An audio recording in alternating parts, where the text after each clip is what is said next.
So the city of Anaheim intervened with a public venue to cancel an event by Marjorie Taylor Greene and Matt Gaetz. Now, I happen to be a fan of both. You don't have to be troubled by what's going on here and by the rationale provided by the city for canceling this expression of free speech in the city. The first point made by the city of Anaheim is security concerns.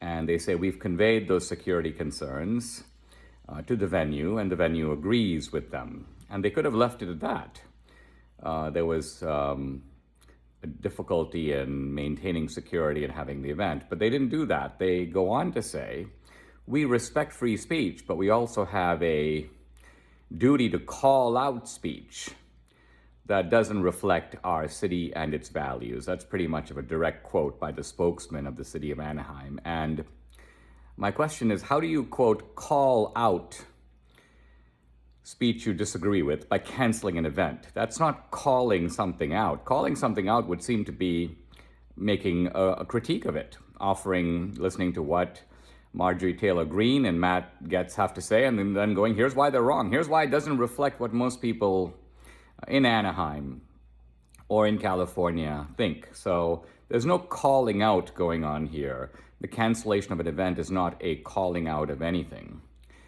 But the second and even deeper problem is this idea that what they have to say, quote, doesn't reflect our city and its values. Now, does that mean that the city has some sort of official values?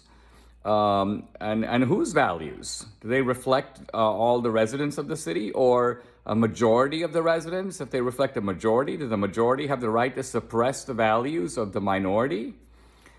All of this is flagrantly in violation of the First Amendment, which very clearly says that Congress, and Congress here is a stand-in for government shall make no law restricting freedom of speech or of the press. And so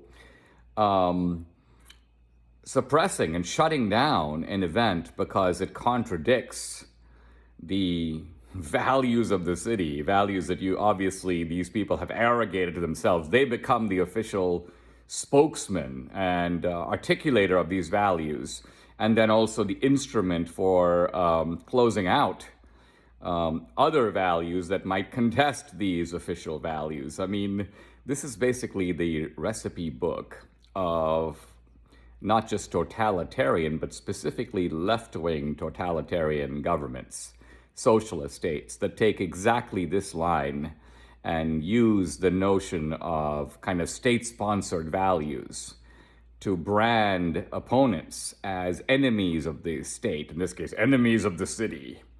And then you begin to shut them down and silence them.